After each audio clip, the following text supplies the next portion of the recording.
near Dr. Lee's own Connecticut home. Here a casing. A crime on a deserted college campus. The guard would not go any closer to the door. He just pointed and said, she's in there. We had a crime scene that had some mysteries to it.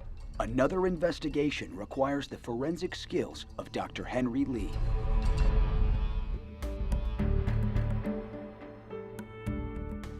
Susanna Serb had been shot and her body had been discovered by a security guard. With no witnesses, investigators had to rely on the crime scene itself to point them in the killer's direction. With the help of his colleague, Tim Palmbach, the current director of the Connecticut Forensic Lab, they reconstruct the original crime scene using police photos. All trace evidence is meticulously recorded. With ultraviolet light, Dr. Lee closely examined the white staining on the floor and on the scarf of the victim.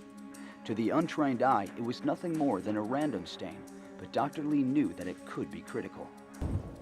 Tests performed at the crime scene indicated that the white stains on the floor were biological in origin, which meant if the sample belonged to the killer, they had his DNA. Now it turned pink. That shows the presence of an AP, which indicative as semen. While Dr. Lee processed the crime scene, the police continued to search the campus, with no results. So investigators took a second look at someone they had already interviewed, the security guard who had found the body, Todd McGrath.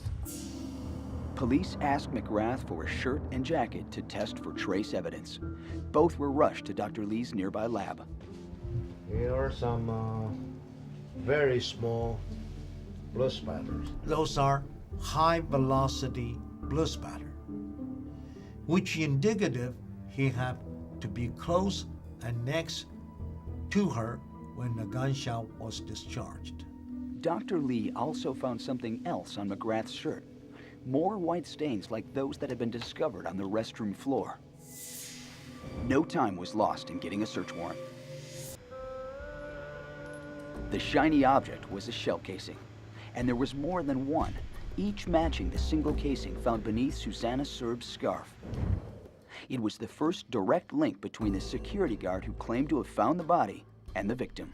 Now with a search warrant, detectives' next stop was his car.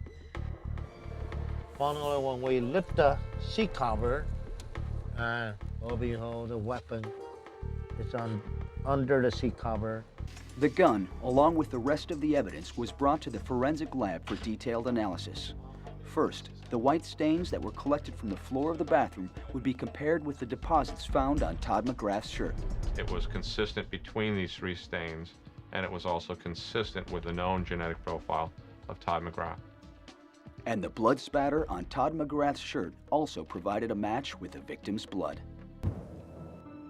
The gun investigators found in McGrath's car was test-fired to make a ballistic comparison with the bullets that killed Susanna Serb.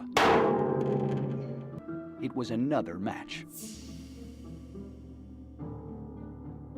We found the gun in his vehicle.